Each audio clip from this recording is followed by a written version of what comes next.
শুভ সন্ধ্যা বলবো কিনা জানি না, কারণ সে অগাস্ট মাস থেকে আমরা যখন আন্দোলন শুরু করি, কারণ একটা বিশেষ পরিস্থিতি, যে পরিস্থিতি পশ্চিমবাংলার কেন গোটা পৃথিবীর সাধারণ শুভবুদ্ধি সম্পন্ন মানুষকে ভীষণভাবে আলোড়িত করেছিল।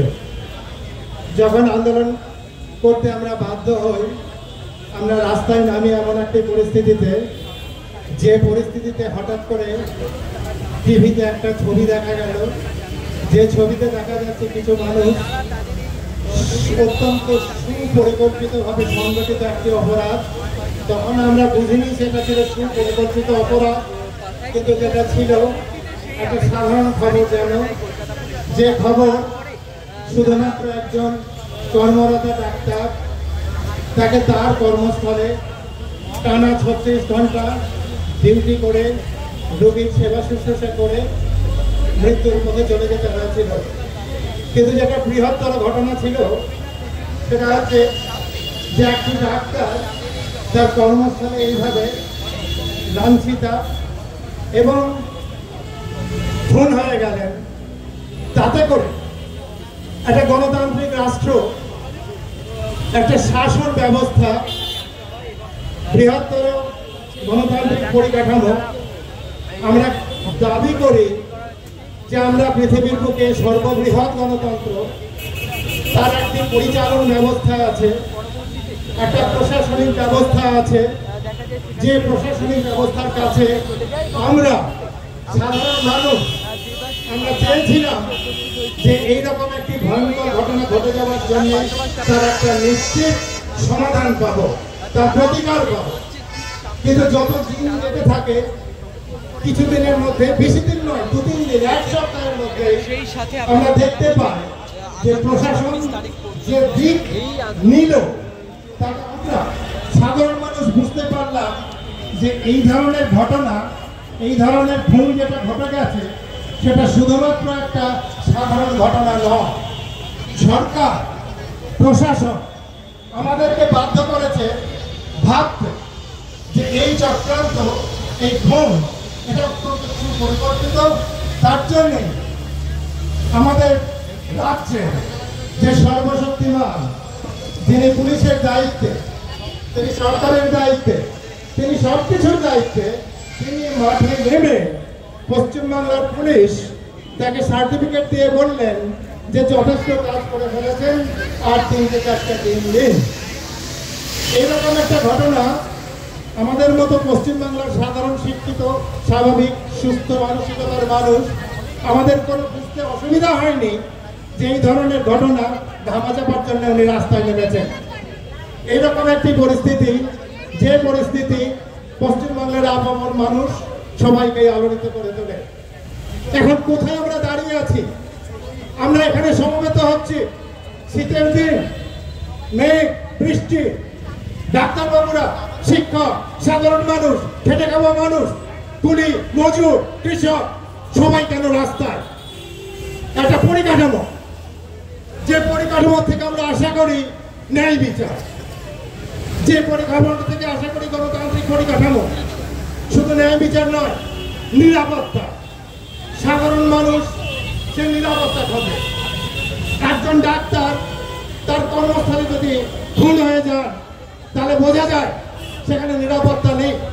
এটাকে তখনই আমরা বিচ্ছিন্ন ঘটনা ভাবতাম যদি দেখতাম যে প্রশাসন তাৎক্ষণিক ব্যবস্থা গ্রহণ করেছেন এবং সঙ্গে সঙ্গে প্রতিকারের জন্য যা যা প্রতিষেধক নেওয়ার ব্যাপার ছিল সেগুলো নিয়েছেন, নেননি।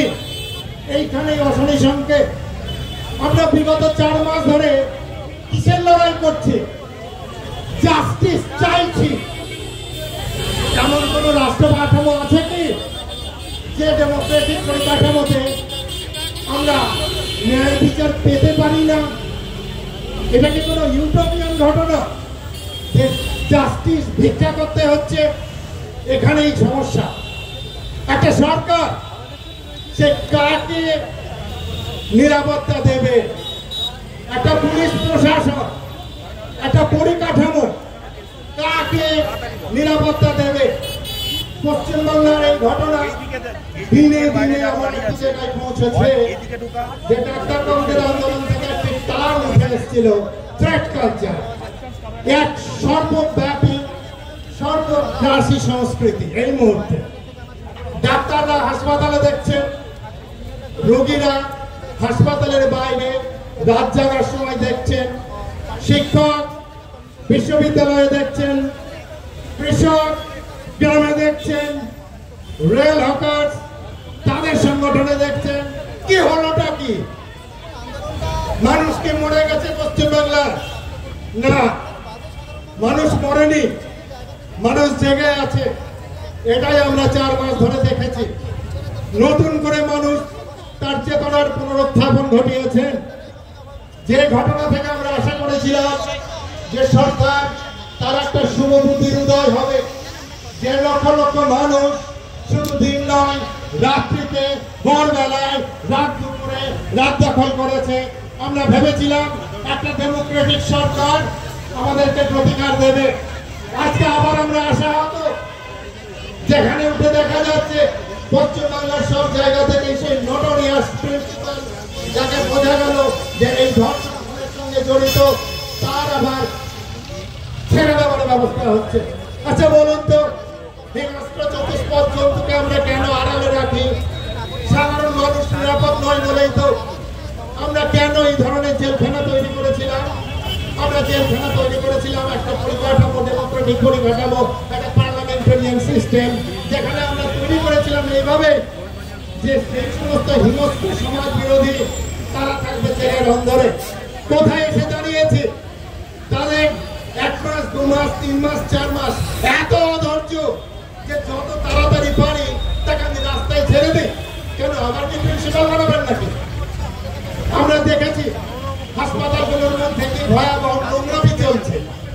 আমরা সাধারণ মানুষ, আমরা যাই, এখনো পশ্চিমবাংলার যে পরিকাঠামো, সেই পরিকাঠামোতে অন্ততপক্ষে 70% মানুষ সরকারি হাসপাতালে যান।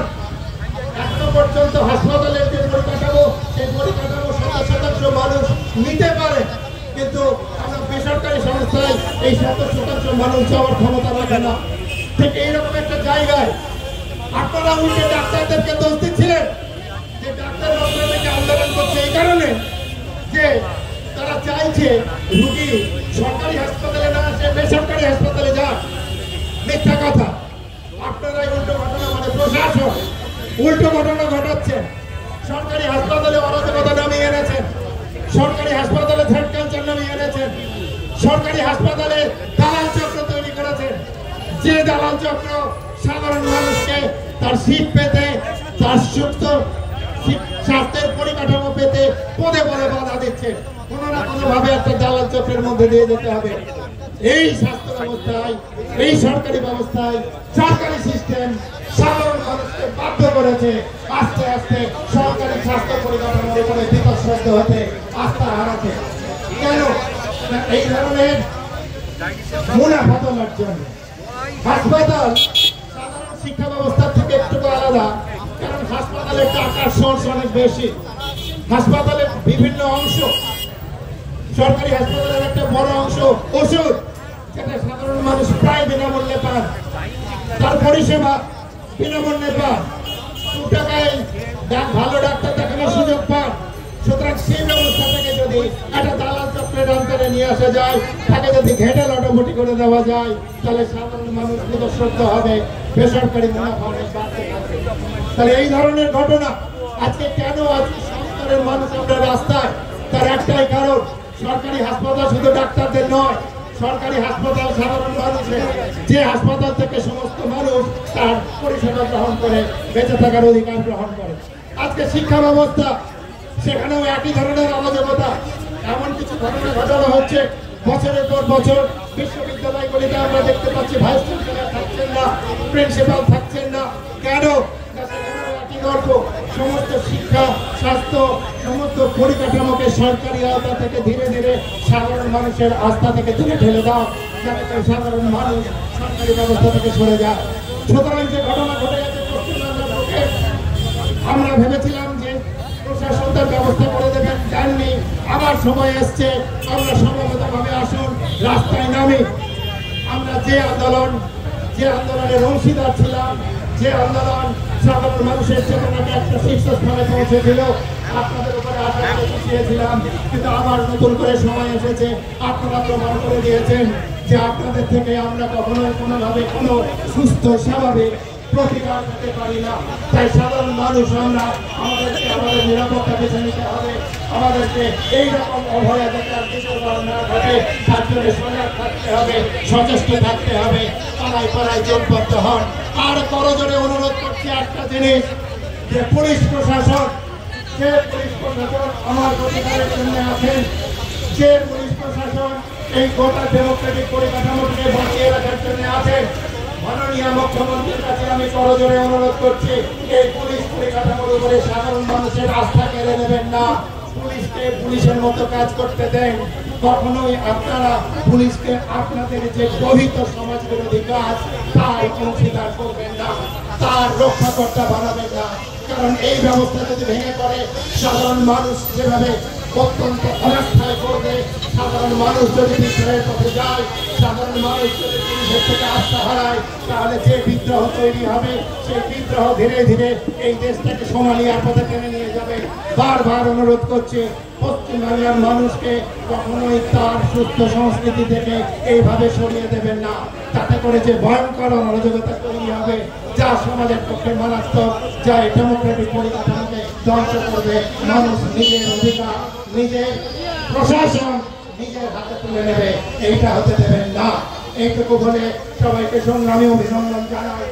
আমরা আমাদের শিক্ষক সমিতির পক্ষ থেকে আপনাদেরকে প্রতিশ্রুতি দিচ্ছি, এই আন্দোলনের গোড়া থেকে আমরা আছি, এই আন্দোলনের গোড়া থেকে থাকবো। আমরা আমাদের কাজ করে যাব। আমার ছাত্রছাত্রী, আমাদের ছাত্রছাত্রীকে আমরা স্বল্প সময় এই সমাজের সহিষ্ণু অবস্থা থেকে যাতে সমাজকে রক্ষা করতে পারে, তার প্রতিকার, তার অঙ্গীকার করে আমি এইটুকুই বলতে শেষ করছি। ধন্যবাদ।